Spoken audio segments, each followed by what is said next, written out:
Genesis chapter 27. One day, when Isaac was old and turning blind, he called for Esau, his older son, and said, "My son." "Yes, father," Esau replied. "I am an old man now," Isaac said, "and I don't know when I may die. Take your bow and a quiver full of arrows and go out into the open country to hunt some wild game for me. Prepare my favorite dish and bring it here for me to eat. Then I will pronounce the blessing that belongs to you, my firstborn son, before I die." But Rebekah overheard what Isaac had said to his son Esau.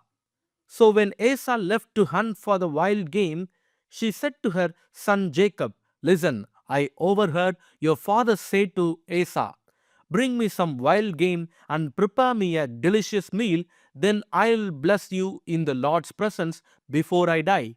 Now, my son, listen to me. Do exactly as I tell you. Go out to the flocks and bring me 2 fine young goats. I'll use them to prepare your father's favorite dish. Then take the food to your father so he can eat it and bless you before he dies." But look, Jacob replied to Rebekah, "My brother Esau is a hairy man and my skin is smooth. What if my father touches me? He'll see that I am trying to trick him, and then he'll curse me instead of blessing me." But his mother replied, "Then let the curse fall on me, my son. Just do what I tell you. Go out and get the goats for me." So Jacob went out and got the young goats for his mother. Rebekah took them and prepared a delicious meal just the way Isaac liked it. Then she took Esau's favorite clothes which were there in the house, and gave them to her younger son Jacob. She covered his arms and the smooth parts of his neck, then the skin of the young goats. Then she gave Jacob the delicious meal, including the freshly baked bread. So Jacob took the food to his father. "My father," he said. "Yes, my son," Isaac answered. "Who are you, Esau or Jacob?" Jacob replied, "It's Esau, your firstborn son. I've done as you told me. Here is the wild game. Now sit up and eat it so you can give me your blessing." Isaac asked, "How did you find it so quickly?" "My son, the Lord your God put it in my path," Jacob replied. Then Isaac said to Jacob, "Come closer so I can touch you and make sure that you really are Esau." So Jacob went closer to his father, and Isaac touched him. "The voice is Jacob's, but the hands are Esau's," Isaac said. But he did not recognize Jacob, because Jacob's hands felt hairy just like Esau's. So Isaac prepared to bless Jacob. "But are you really my son Esau?" he asked. "Yes, I am," Jacob replied. Then Isaac said, "Now, my son, bring me the wild game. Let me eat it, and then I will give you my blessing." So Jacob took the food to his father, and Isaac ate it. He also drank the wine that Jacob served him. Then Isaac said to Jacob, "Please come a little closer and kiss me, my son." So Jacob went over and kissed him, and when Isaac caught the smell of his clothes, he was finally convinced, and he blessed his son. He said, "Ah, the smell of my son is like the smell of the outdoors, which the Lord has blessed. From the dew of heaven and the richness of the earth, may God always give you abundant harvest of grain and bountiful new wine. May many nations become your servants, and may they bow down to you. May you be the master over your brothers, and may your mother's sons bow down to you. All who curse you will be cursed, and all who bless you will be blessed." As soon as Isaac had finished blessing Jacob, and almost before Jacob had left his father, Esau returned from his hunt. Esau prepared a delicious meal and brought it to his father. Then he said, "Sit up, my father, and eat my wild game so you can give me your blessing." But Isaac asked him, "Who are you?" Esau replied, "It's your son, your firstborn son Esau." Isaac began to tremble uncontrollably and said, "Then who just served me wild game? I have already eaten it, and I blessed him just before you came. And yes, that blessing must stand. When Esau heard his father's words, he let out a loud and bitter cry. Oh, my father, what about me? Bless me too, he begged. But Isaac said, your brother was here, and he tricked me. He has taken away your blessing. Esau exclaimed, no wonder his name is Jacob, for now he has cheated me twice. First he took my rights as the firstborn, and now he has stolen my blessing. Oh, haven't you saved even one blessing for me? Isaac said to Esau, I have made Jacob your master, and have declared that all his brothers will be his servants. I have guaranteed him an abundance of grain and wine. What is left for me to give you, my son? Esau pleaded, but do you have only one blessing? Oh, my father, bless me too. Then Esau broke down and wept. Finally, his father Isaac said to him, you will live away from the richness of the earth and away from the dew of the heaven above. You will live by your sword and you will serve your brother. But when you decide to break free, you will shake his yoke from your neck. From that time on, Esau hated Jacob because their father had given Jacob the blessing.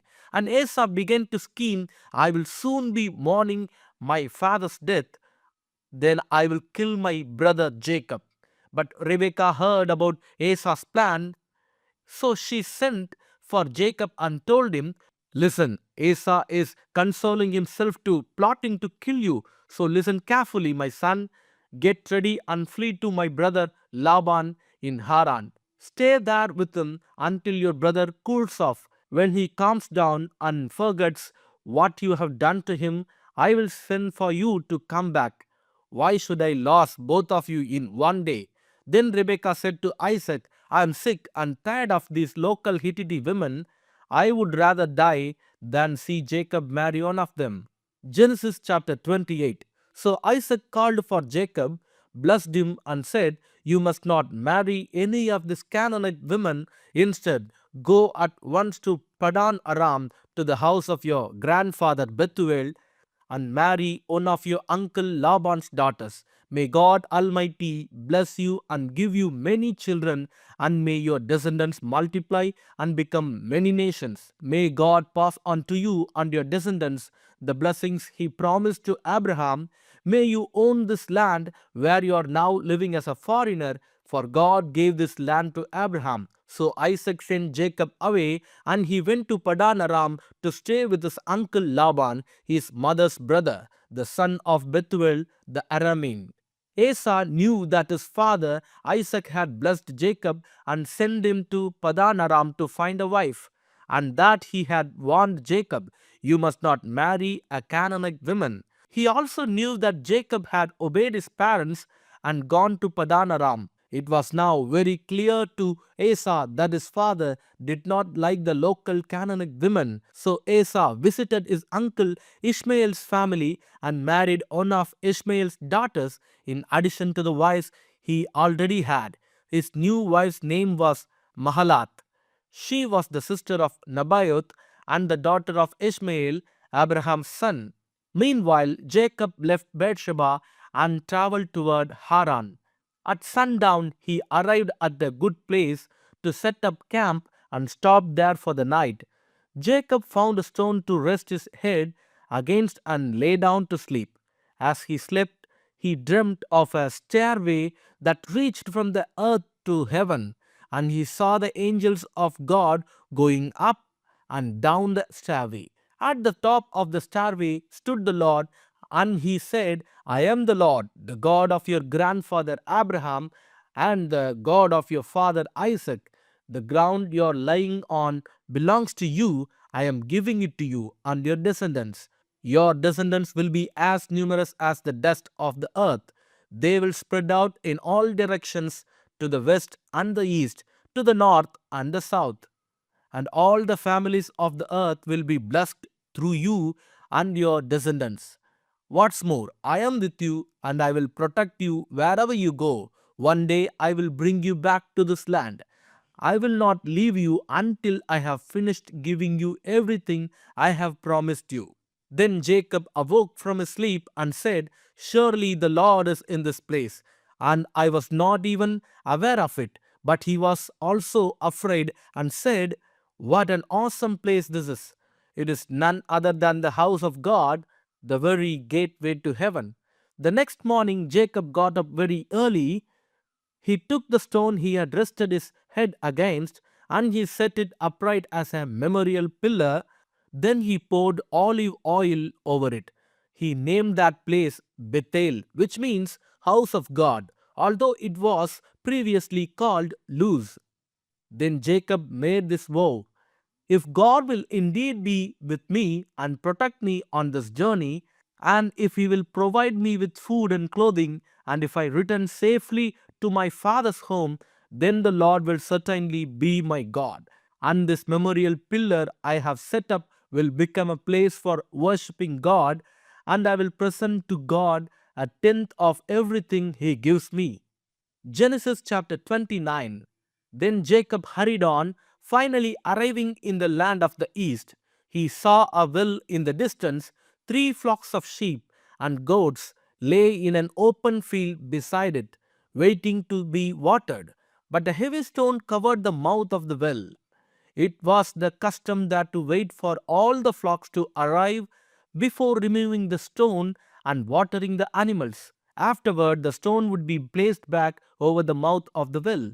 Jacob went over to the shepherds and asked, "Where are you from, my friends?" "We are from Haran," they answered. "Do you know a man there named Laban, the grandson of Nahor?" he asked. "Yes, we do," they replied. "Is he doing well?" Jacob asked. "Yes, he is well," they answered. "Look, here comes his daughter Rachel with the flock now." Jacob said, "Look, it's still broad daylight, too early to round up the animals. Why don't you water the sheep and goats so they can get back out to pasture?" "We can't water the animals until all the flocks have arrived," they replied. Then the shepherds moved the stone from the mouth of the well, and we water all the sheep and goats. Jacob was still talking with them when Rachel arrived with her father's flock, for she was a shepherd. And because Rachel was his cousin, the daughter of Laban, his mother's brother, and because the sheep and goats belonged to his uncle Laban, Jacob went over to the well and moved the stone from its mouth and watered his uncle's flock.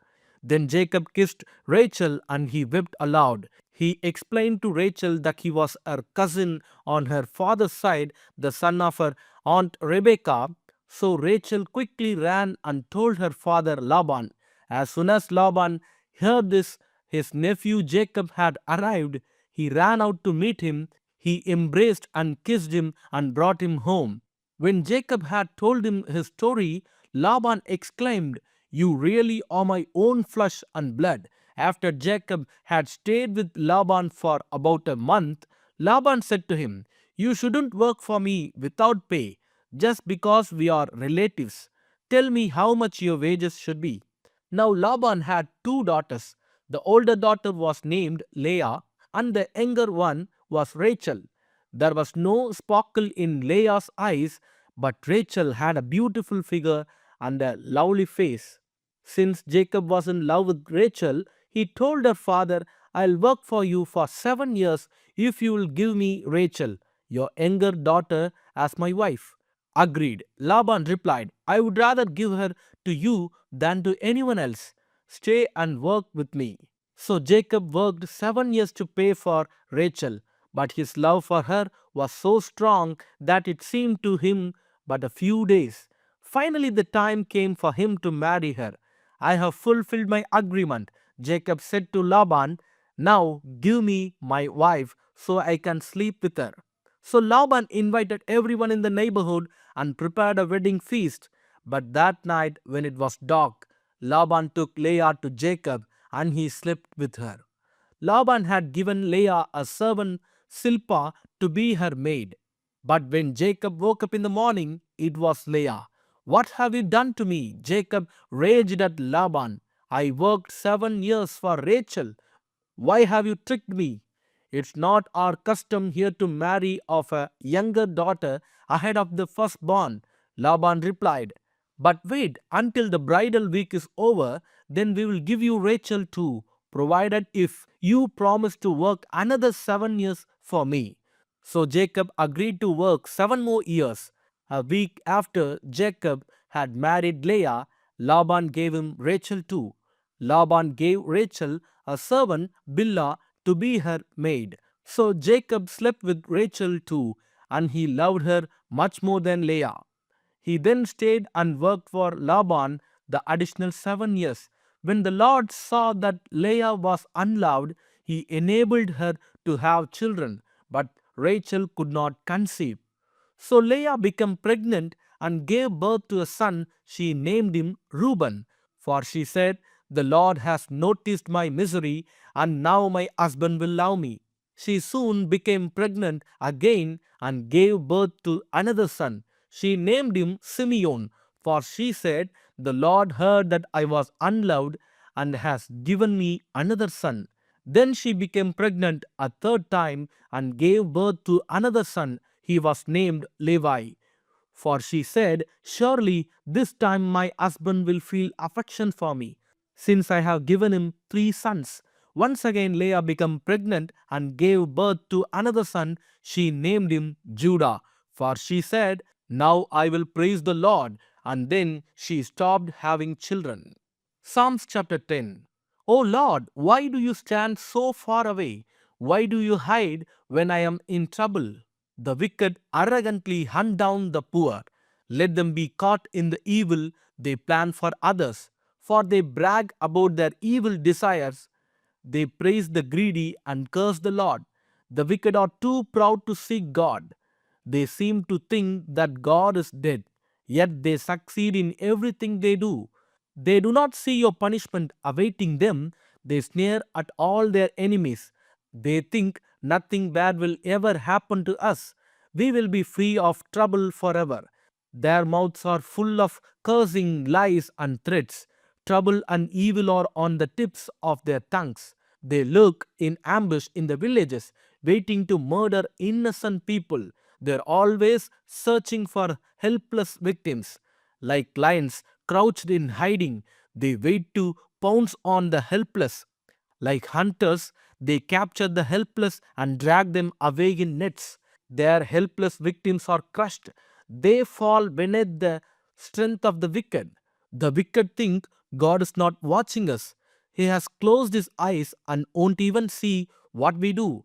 Arise, O Lord, punish the wicked. O God, do not ignore the helpless. Why do the wicked get away with despising God? They think God will never call us to account. But you see the trouble and grief they cause. You take note of it and punish them. The helpless put their trust in you. You defend the orphans. Break the arms of these wicked, evil people. Go after them until the last one is destroyed. The Lord is king forever and ever. The godless nations will vanish from the land.